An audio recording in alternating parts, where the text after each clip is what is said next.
Hey everyone, welcome back to the ASP.NET Core Web API series. My name is Nobarun, and in the previous video, we successfully created our bookstore database using the EF Core migrations. Over here you can see this, and we also saw that Entity Framework Code automatically created our books table without writing a single SQL query. Okay. Now it's time for the exciting part. Until now, our web API was returning data from a simple C# list. That was great for learning web APIs, but that's not how real application work. In real projects, your data comes from a database. So in this part, we are going to remove our mock data completely and connect our controller directly to the SQL server. First of all তোমাদেরকে যেটা করতে হবে সেটা বুক controller থেকে আমরা এই যে static data list এটা দেখতে পাচ্ছি, এটা আমাদের কারেন্ট কন্ট্রোলার রয়েছে। এই যে স্ট্যাটিক ডেটা মক ডেটা লিস্টটা দেখতে পাচ্ছি, এটাকে আমরা কিন্তু মক ডেটা লিস্ট বলি, এবং এটা কিন্তু আমাদের অ্যাপ্লিকেশনের মেমোরিতে স্টোর হয়ে থাকে। Whenever we stop this application, this data will disappears, and if another user opens our application, they won't have their own copy stored in SQL server.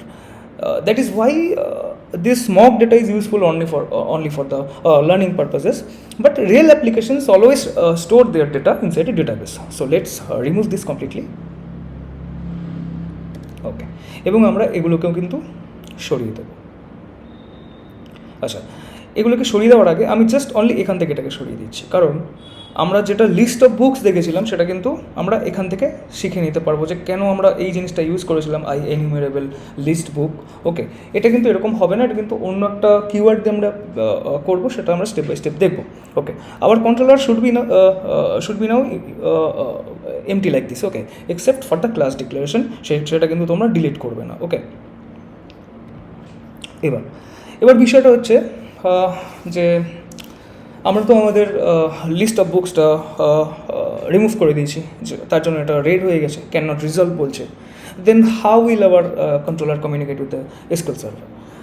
এটার একদম সিম্পল অ্যান্সার হচ্ছে this application DB context. Okay, আমরা আগের ভিডিওতে দেখেছি যে কী করে আমরা অ্যাপ্লিকেশন ডিবি কনটেক্সট তৈরি করব এবং সেটাকে রেজিস্টার করব আমাদের program.csএ। Okay, so now we are finally going to use it. First যেটা আমরা করবো, আমরা আমাদের বুক কন্ট্রোলারে যাব, এই ক্লাসের মধ্যে আমরা এটাকে লিখবো। ফার্স্টে কী লিখবো দেখে নাও। ফার্স্টে লিখবো প্রাইভেট রিড অনলি এই অ্যাপ্লিকেশন ডিবি কনটেক্সট, যেটা আমরা ক্রিয়েট করেছি অ্যাপ্লিকেশন ডিবি কনটেক্সট, এটাকে ক্রিয়েট করেছি, এটাকে আমরা ইম্পোর্ট করব, ইউজ করব। ওকে, দেন আমরা আন্ডারস্কোর দিয়ে লিখবো কনটেক্সট। ওকে, তারপর আমরা কি করব, আমরা একটা কনস্ট্রাক্টর তৈরি করব, এবং এই কনস্ট্রাক্টরটা যেন পাবলিক হয়, কারণ কনস্ট্রাক্টর যদি পাবলিক হয় দেন আমরা এটাকে ইউজ করতে পারবো, প্রাইভেট করলে তো আর ইউজ করতে পারবো না। তাই আমরা লিখবো পাবলিক এই বুক কন্ট্রোলার, এটাকে লিখবো, এবং এর ভেতর এই কনস্ট্রাক্টরের ভেতর কিন্তু আমরা দুটো জিনিস পাস করব। একটা হচ্ছে যে কনটেক্সটটা আমরা ইউজ করছি অ্যাপ্লিকেশন ডিবি কনটেক্সট, এবং একটা প্যারামিটার যা খুশি নাম হতে পারে, আমি নাম দিলাম কনটেক্সট। ওকে, এবার এই যে প্যারামিটারটা তৈরি করলাম এবং এই যে আন্ডারস্কোর কনটেক্সট বলে যে ভেরিয়েবলটা আমরা ইনিশিয়ালাইজ করলাম, এই কনটেক্সট আন্ডারস্কোর কনটেক্সটটাকে কিন্তু আমরা এই কনটেক্সট নামক প্যারামিটার মধ্যে আমরা এটাকে পাঠিয়ে দেবো। ওকে, এটাকে আরেকবার আমরা দেখিনি। The first line, that is private read only application DB context underscore context. Okay, এখানে যে আন্ডারস্কোর কনটেক্সট যেটা আমরা দেখছি, এটা কিন্তু একটা প্রাইভেট ভেরিয়েবল যেটাকে আমরা ইনিশিয়ালাইজ করেছি। This variable will allow us to communicate with the SQL server. ঠিক আছে, তারপর আমরা কী করেছি, একটা বুক কন্ট্রোলার নামক একটা কনস্ট্রাক্টর তৈরি করেছি। মনে রাখবে যে ASP.NET যেটা আছে কোড আছে, সেটা কিন্তু অটোমেটিক্যালি কী করে, automatically passes an object of type that is the application DB context into our constructor, এই কনস্ট্রাক্টরের মধ্যে কিন্তু পাঠিয়ে দেয়। Okay, this is called dependency injection. We don't have to create this object ourselves. ASP.NET Core creates it automatically because we already registered it program.cs. Okay, এবং আমরা finally এটি কী করছি, assign করছি আমাদের প্রাইভেট ভেরিয়েবলে। এই যে প্রাইভেট ভেরিয়েবল যেটা আমরা বানিয়েছি read only private application DB কনটেক্সটে আন্ডারস্কোর কনটেক্সটে, সেটার মধ্যে কিন্তু আমরা এটাকে অ্যাসাইন করে দিয়েছি। ওকে, এবং এখন কিন্তু আমাদের যে কন্ট্রোলারটা রয়েছে এটা কিন্তু আমরা আমাদের ডেটাবেসকে অ্যাক্সেস করতে পারবো যখন আমাদের প্রয়োজন পড়বে। This is very simple. Okay, এবং মেক শিওর এই যে অ্যাপ্লিকেশন ডিবি কনটেক্সটটা তোমরা নিয়েছো এটা যেন web API demo dot data এবং এই যেটা রয়েছে এটা যেন এই ডেটা থেকে এটা চলে আসে, এটা তোমাদের কিন্তু একটু চেক করে নিও। ওকে, এবার আমরা কী করবো, আমরা আমাদের গেট মেথডটা বানাবো। আমি এটাকে একটু কমেন্ট আউট করছি এই প্রিভিয়াস এই আমাদের এইচটিটিপি গেটটাকে। ওকে, এটাকে আমি রিমুভ করে দেবো আফটার মেকিং দিস। ওকে, আচ্ছা, এখানে আমরা কি দেখতে পাচ্ছি, এইচটিটিপি গেট যেটা রয়েছে এটা হচ্ছে আমাদের end point, API end point. Okay, get method যেটা আমরা এন্ড পয়েন্ট দেবো। এখানে আমরা দেখতে পাচ্ছি public I enumerable book list get books return করেছি লিস্ট অফ বুকস। ওকে, এই মেথডটা কিন্তু স্টিল আমাদের ওল্ড মক ডেটা যেটা রয়েছে সেটা কিন্তু রিটার্ন করছে, কিন্তু আমরা তো অলরেডি এটাকে ডিলিট করে ফেলেছি। সুতরাং আমাদেরকে কী করতে হবে, লিস্ট অফ বুকস তো কিছু রিটার্ন করছে না, সুতরাং এটাকে আমরা রিমুভ করে দেবো। ওকে, এবার যে কোনো গেট পোস্ট পুট প্যাচ যা খুশি যখন বানাবে ফার্স্টে আমাদের কী করতে হবে, ফার্স্টে আমাদের যে গেট এন্ড পয়েন্ট রয়েছে, যেহেতু আমরা গেটে কাজ করবো এখন, যেহেতু গেট পয়েন্ট এন্ড পয়েন্ট আমরা চাই, সুতরাং আমরা এটাকে লিখব এইচটিটিপি গেট। ওকে, এন্ড পয়েন্টটার নাম দিলাম আমরা। এবার আমরা মেথডটাকে বানাই পাবলিক, যেহেতু আমরা এটা একটা অ্যাকশন করছি, একটা কাজ করছি যেটা আমরা ডেটাবেসের মাধ্যমে আমরা এটাকে ইউজ করার চেষ্টা করছি, সুতরাং আমাদেরকে এখানে এইবার আই এনিউমেরেবল দেওয়া যাবে না, আমরা অনলি লিখব আই অ্যাকশন রেজাল্ট। ওকে, ব্যাস, তারপর কোনো লিস্ট অফ বুক কিছু দিতে হবে না, কারণ আমরা অলরেডি এই অ্যাপ্লিকেশন ডিবি কনটেক্সটে কিন্তু ডিবি সেট আমরা বানিয়ে দিয়েছি। এই বুকস কিন্তু আমাদের এই মডেল ক্লাস থেকে চলে আসছে, বুক ডট সিএস থেকে চলে আসছে বুকটা।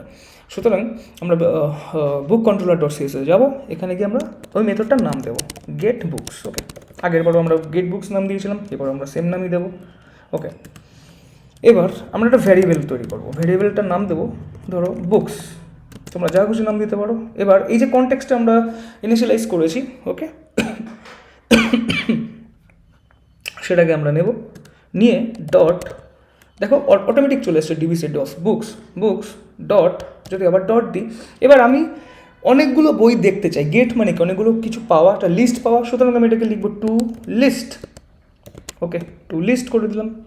ওকে, এবার আমরা রিটার্ন করবো কি, রিটার্ন করবো 200, অথবা যেটাকে আমরা বলি ওকে মেথড।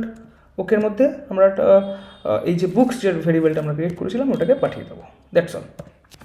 আমরা প্রতিটা লাইন স্টেপ বাই স্টেপ আরেকবার দেখি। ওকে, ফার্স্ট আমরা দেখতে পাচ্ছি এইচটিটিপি গেট যেটা হচ্ছে গেটের end point, when ever someone sends a gate request to this, like আমাদের যে ইউআরএলটা থাকবে, আমাদের লোকাল হোস্ট থাকবে, যেটা লোকাল হোস্ট থাকবে স্ল্যাশ আমাদের যে এপিআই এবং আমাদের স্ল্যাশ যেটা আমাদের এন্ড পয়েন্টটা থাকবে। এখানে যখন কেউ আমাদের আমাদের কেউ রিকোয়েস্ট পাঠাবে তখন কিন্তু এই মেথডটা এক্সিকিউট হবে, এই গেট এটা কিন্তু এক্সিকিউট হবে। ওকে, তারপর আমরা কি দেখছি এখানে অ্যাকশন রেজাল্ট, যেটা আমাদের সি শার্পের আমাদের একটা মেথড যেটা আমরা ইউজ করছি আই অ্যাকশন রেজাল্ট। তারপর আমরা একটা ভেরিয়েবল বুকস নামে একটা ভেরিয়েবল ক্রিয়েট করেছি, যেটার মধ্যে আমরা কী করেছি underscore context dot books dot to list আমরা ইউজ করেছি। এই আন্ডারস্কোর কনটেক্সটটা কি, এটা আমাদের ডেটাবেসকে রিপ্রেজেন্ট করছে। ডট বুকস যেটা আমাদের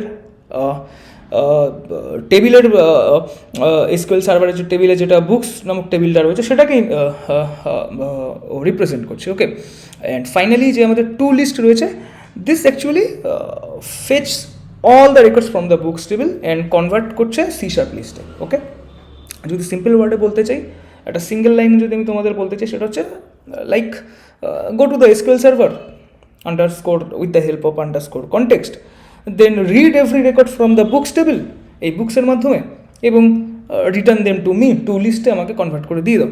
ফাইনালি যদি এটা পসিবল হয়, যদি এইটা হয়, দেন রিটার্ন করে দাও ওকে বুকস। ওকে, আর এখানে আমরা এইচটিটিপি স্ট্যাটাস কোড 200 ওকে যেটা করছি সেটা কিন্তু অ্যালং উইথ দ্য ডেটা আমরা রিটার্ন করছি। ওকে, আমরা ডেটা সমেত কিন্তু ওকেটা, যেটা আমাদের স্ট্যাটাস কোড যদি সাকসেস হয় 200 বলি, ওকে। আমাদের যদি এই কোডে কোনো প্রবলেম থাকে দেন আমরা 500 বলি, দেন এটা ইরর দেখায়, okay. This is very simple. তাহলে আমরা দেখে নিলাম কী কী করেছি আমরা। এইবার যেটা আমাদের করতে হবে, এটা আমরা রান করব। রান করে দেখি প্রজেক্টটাকে।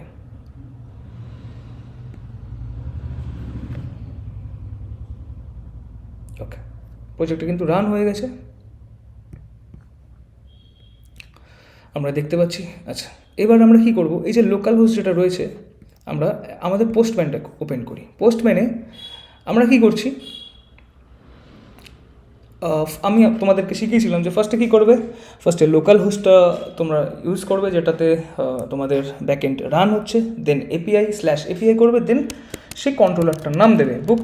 আমাদের সেক্ষেত্রে নাম ছিল বুক কন্ট্রোলার, ভালো করে দেখে নাও, বুক কন্ট্রোলার, ওকে। এবার তোমাদেরকে বলেছিলাম যে এই কন্ট্রোলার কিওয়ার্ডটাই কিন্তু লেখা যাবে না, এটাকে রিমুভ করতে হবে। এই বিটা কিন্তু যেন ক্যাপিটাল হয়, যেটা তোমরা লিখবে সেটাই যেন হয়, এটা কিন্তু স্মল বি যেন না হয়, ওকে। এবার কি করব আমরা এখানে প্যারামিটার যেটা আছে সেই গেটটাকে আমরা সিলেক্ট করে নেব, নিয়ে আমরা এটাকে সেন্ড করব, রান করব, ওকে। সো আমরা দেখতে পাচ্ছি এখানে কিন্তু একটা রেসপন্স আমরা পেয়েছি। রেসপন্সটা কী পেয়েছি, এটা এমটি অ্যারে পেয়েছি, ওকে। Many beginners think this means something is broken. Actually, this is exactly what we expected. দেখো 200 ওকে কিন্তু এসে গেছে, মানে request successful, the server has responded as required, okay. আমাদের গেট এপিআই কিন্তু পারফেক্টলি কাজ করছে।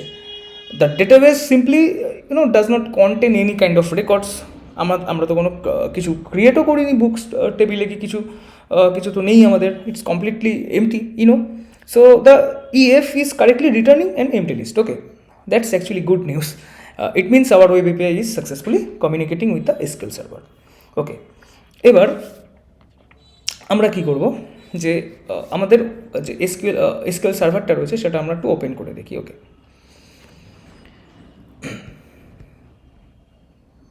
এখানে আমরা কলামটা ক্লিক করে দেখি, ওকে।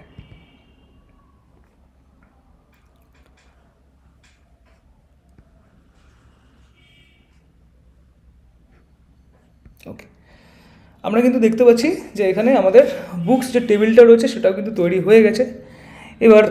এবার আমরা একটা কী করব, এখানে এটার উপর রাইট ক্লিক করব, করে আমরা নিউ কোয়েরি আমরা সিলেক্ট করব, ওকে। আমাদের ডেটাবেস যেন এটা সিলেক্ট হয়ে থাকে, বুক স্টোর ডিবি। এবার আমরা কী করব, সিলেক্ট, এটা লিখে নিই আমরা, সিলেক্ট অল ফ্রম আমাদের এই যে বুকস নামক যে টেবিলটা আছে, বুকস, ওকে। এটাকে আমরা রান করার চেষ্টা করি, ঠিক আছে, দেখি। আমরা কিন্তু দেখতে পাচ্ছি এটাও কিন্তু ফাঁকা রয়েছে, এই টেবিলটাও কিন্তু ফাঁকা রয়েছে। That is exactly why postman, আমাদের যে পোস্টম্যান রয়েছে ও কিন্তু সেম আমাদের একটা রিটার্ন করছে MT array. Everything is working perfectly. So congratulations, our web API is connected now to a real SQL server database. We have completely removed our mock data instead of returning data আমাদের C# list থেকে, okay. Our API is now reading directly from SQL server using the EF core, okay. Even though our table is empty, but we have successfully built our first database driven by the GET API, এবং আমরা এখানে 200 ওকে দেখতে পাচ্ছি, যেটা এখানে confirm করে দিয়েছে। In the next video, we will build the post API, okay. We will insert our very first record into SQL server using EF code, then we will verify it also in the SQL server and retrieve it from again using the GET API, okay. That is where you will really see the power of entity framework code in action. তাহলে চলো continue করা যাক পরের ভিডিওতে, তার জন্য ততক্ষণ অবধি হ্যাপি কোডিং, বাই বাই।